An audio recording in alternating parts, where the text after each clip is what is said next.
Oranje Legioen is op ons. En nie net om ons Groot 5 te sien nie, maar ook om die Nederlandse Groot 5 in aksie te sien. We have the 5 key players of our Dutch soccer team.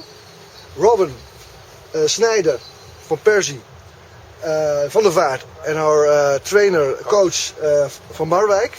Die sogenaamde Oranje gektes steur hulle nie aan luxe hotelle of B&B's nie.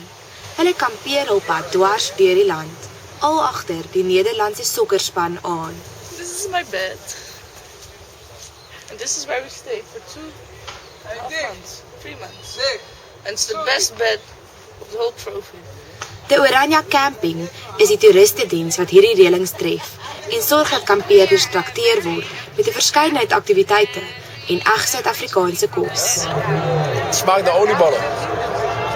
Maar het is lekker.